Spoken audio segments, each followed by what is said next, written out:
Assalamualaikum warahmatullahi wabarakatuh. Selamat pagi anak-anak. Kita berjumpa lagi dalam pertemuan yang kedua. Semoga anak-anak di rumah dalam keadaan sehat walafiat dan tetap dalam lindungan Allah Subhanahu wa taala. Anak-anak, sebelum kita mulai pembelajaran pada hari ini, mari kita awali dengan membaca basmalah bersama-sama. Bismillahirrahmanirrahim. Baik, anak-anak sudah dipersiapkan alat tulisnya?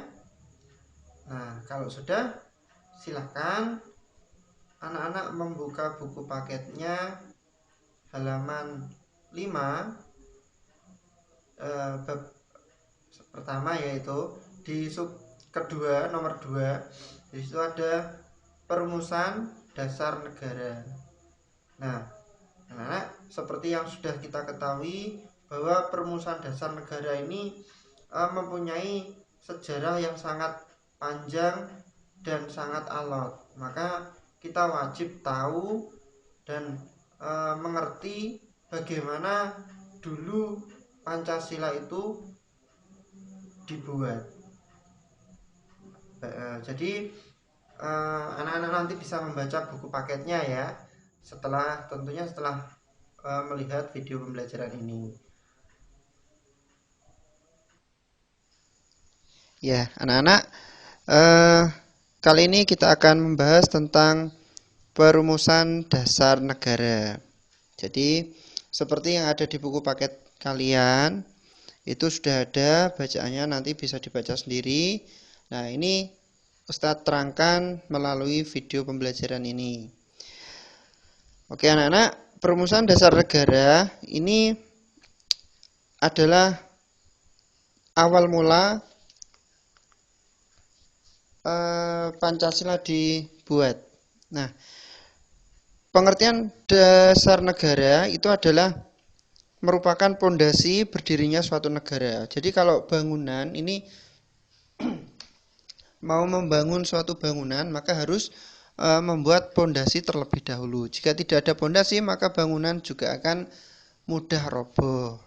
Itu anak-anak, sama dengan negara. Suatu negara itu harus mempunyai dasar negara yang kuat.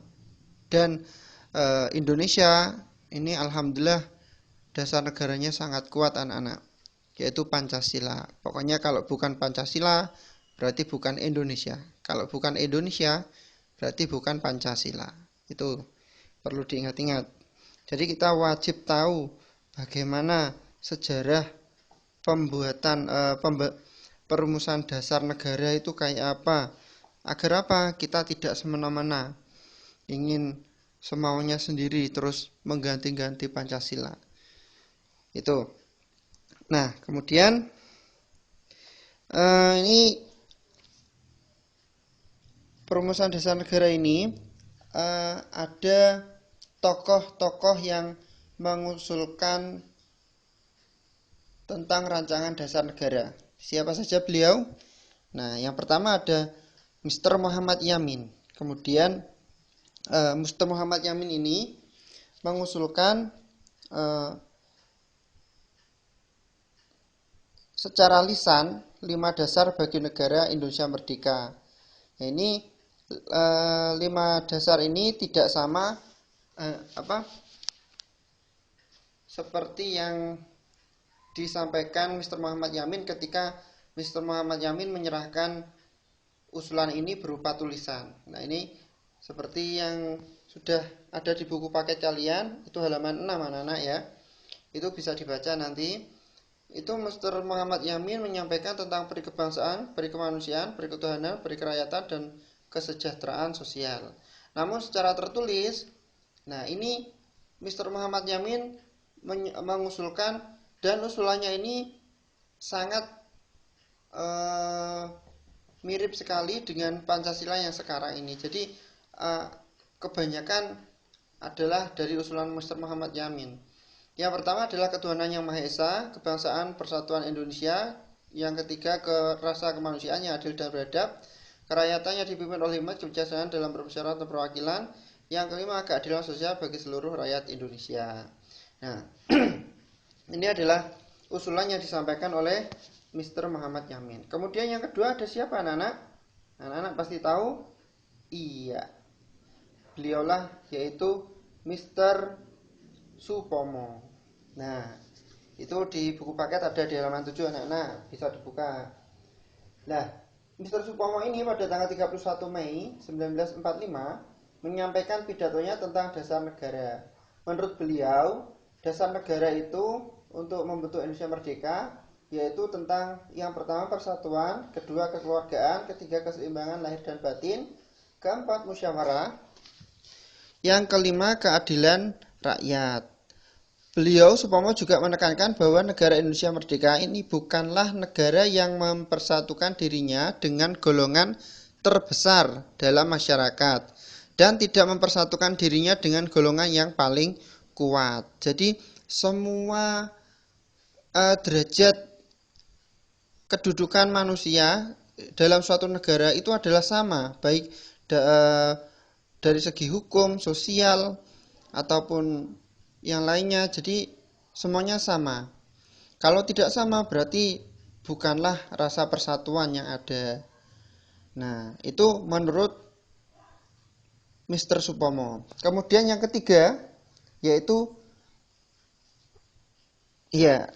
dari Insinyur Soekarno mengusulkan ada 5 juga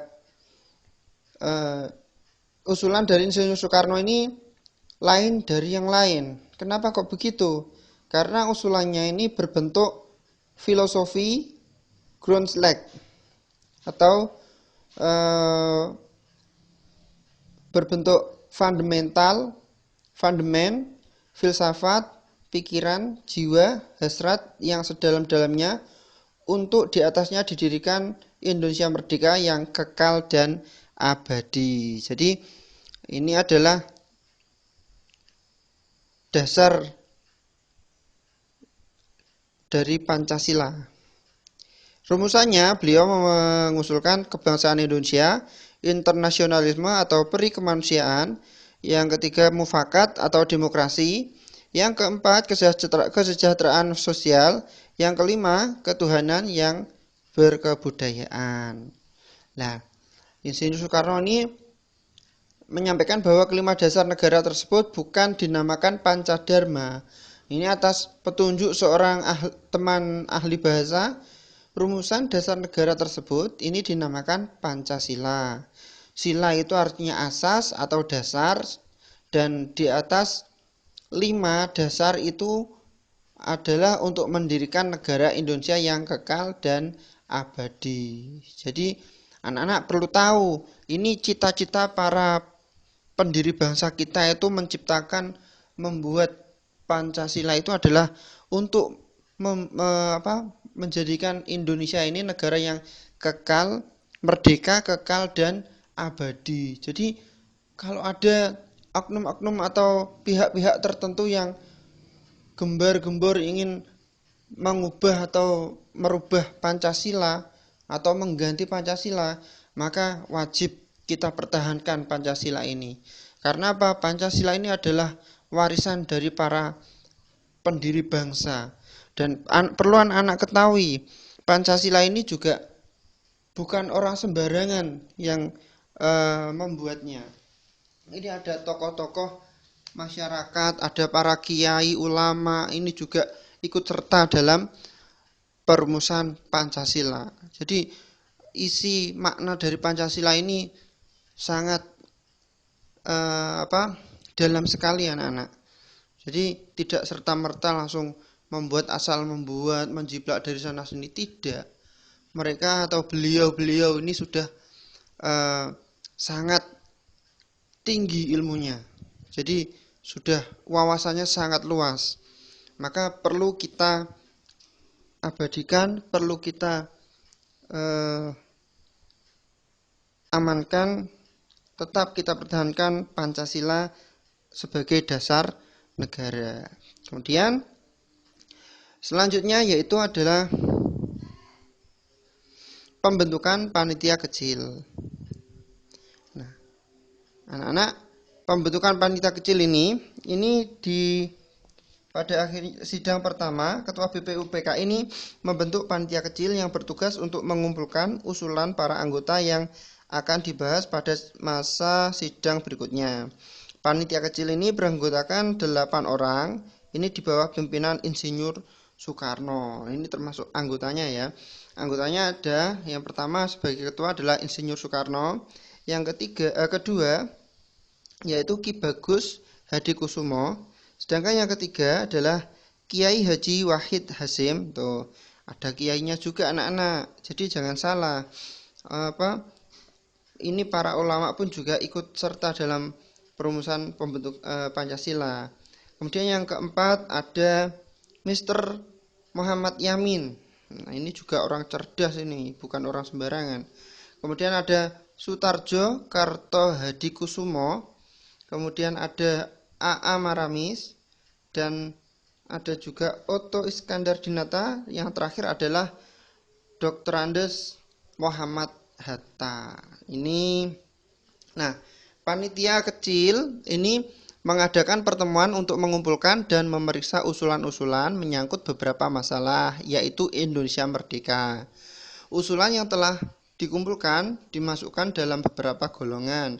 Yang pertama, golongan usulan yang meminta Indonesia merdeka selekas-lekasnya. Yang kedua, golongan usulan yang mengenai dasar negara. Yang ketiga, golongan usulan yang mengenai soal unifikasi dan federasi. Yang keempat, golongan usul yang mengenai bentuk negara dan kepala negara. Golongan kelima, yaitu golongan usul yang mengenai warga negara. Yang keenam, golongan usul yang mengenai daerah. Yang ketujuh, golongan usul yang mengenai sosial, agama, dan negara. Yang kedelapan, golongan usul yang mengenai pembelaan. Dan yang kesembilan terakhir, golongan usul yang mengenai soal keuangan. Nah, ini sesudah sidang di Chosang-in. Chosang-in itu adalah gedung Pancasila ya anak-anak, masih ingat ya? Sekarang gedung Pancasila, dulu Chosang-in. Panitia kecil mengadakan rapat dengan 38 anggota BPUPKI di kantor besar Jawa Hokokai. Pertemuan tersebut membentuk lagi satu panitia kecil anak-anak. Jadi panitia kecil ini dengan jumlah anggota 8 membentuk kembali panitia kecil yang terdiri atas anggotanya terdiri dari 9 orang. Siapa saja? Nah, ini dia.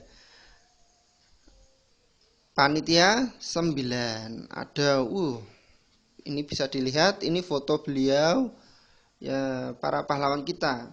Yang pertama ada Insinyur Soekarno tetap sebagai ketuanya, kemudian Mr. Profesor Muhammad Yamin, Cokro Suyoso, sarjana hukum, kemudian Dr. Andes Muhammad Hatta, yang selanjutnya Mr. A.A. Maramis, kemudian Raden Abikusno Cokro Suyoso.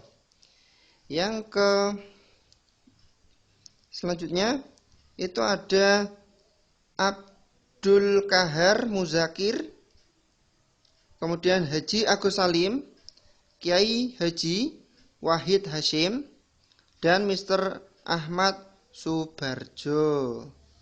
Ini setelah rapatnya cukup alot, ini disepakati rumusan konsep dasar negara yang tercantum dalam rancangan Mukadimah Hukum Dasar. Naskah ini memiliki banyak persamaan dengan Undang-Undang Dasar anak-anak ya. Nah, ini bunyinya sama, yang membedakan hanya di alinea keempat. Ini pada bunyi Pancasilanya anak-anak. Naskah Mukadimah ini dulu bunyinya adalah seperti ini. Saya kutip sedikit ya.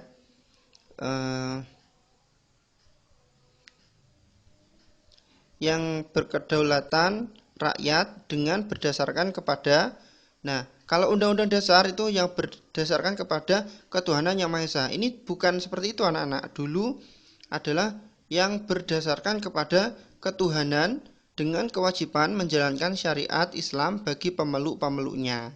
Nah, terus menurut dasar kemanusiaan yang adil dan beradab, persatuan Indonesia dan kerakyatan yang dipimpin oleh hikmat, kebijaksanaan dalam permusyawaratan perwakilan, serta dengan mewujudkan suatu keadilan sosial bagi seluruh rakyat Indonesia.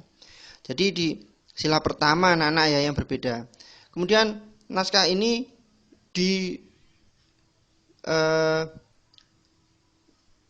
ada yang menyebutnya Insinyur Soekarno memberi nama dengan Mukodimah. Kemudian ada yang menamakan Piagam Jakarta atau Jakarta Charter. Kemudian ada yang menyebut sebagai apa itu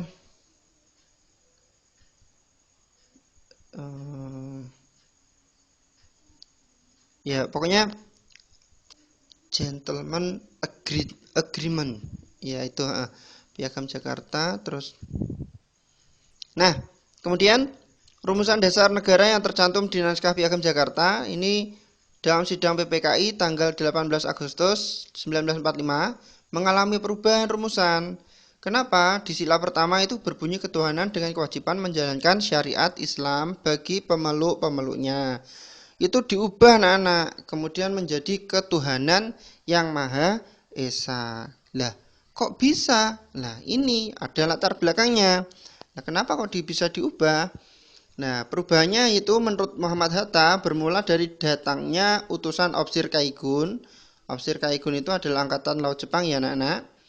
Mereka yang dikuasai oleh memberitahukan bahwa wakil-wakil Protestan dan Katolik dari wilayah yang dikuasai oleh angkatan laut Jepang merasa keberatan dengan bagian kalimat rumusan dasar negara dalam naskah Piagam Jakarta. Kalimat yang dimaksud itu adalah ketuhanan dengan kewajiban menjalankan syariat Islam bagi pemeluk-pemeluknya. Jelas mereka keberatan karena mereka itu bukan beragama Islam. Jadi mereka minta untuk diubah. Nah, akhirnya terhadap keberatan tersebut, sidang PPKI sebelum sidang ke PPKI dimulai, Muhammad Hatta mengajak Ki Bagus Hadi Kusumo, Kiai Haji Wahid Hashim, Mr. Kasman Singo Dimejo, dan Mr. Tengku Muhammad Hasan mengadakan suatu rapat pendahuluan. Ini rapat sidang tidak resminya itu anak-anak dimaksud ini ya. Supaya tidak terpecah sebagai bangsa. Tokoh pendiri bangsa ini yang bermusyawarah telah bermufakat untuk menghilangkan bagian kalimat tersebut dan mengganti dengan rumusan ketuhanan yang Maha Esa. Itu. Jadi anak-anak wajib tahu. Ini jangan asal oh iya, Pancasila ini kadek biyen dari dulu seperti ini, harus diubah. Kita cari yang lebih modern. Jangan asal seperti itu anak-anak ya. Jadi kita harus tahu sejarahnya dulu, siapa yang membentuknya, terus bagaimana kondisinya apa, seperti apa. Nah, jadi semua itu adalah proses yang sangat rumit bagi kita orang-orang awam seperti kita. Nah, tapi beliau-beliau ini dalam waktu singkat mampu memecahkan, membuat dasar negara yang sangat kuat, dan alhamdulillah sampai saat ini kita masih berpegang teguh pada Pancasila begitu. Nah, ini adalah pesan dari Insinyur Soekarno. Beliau mengatakan bahwa bangsa yang besar adalah bangsa yang menghargai jasa para pahlawannya.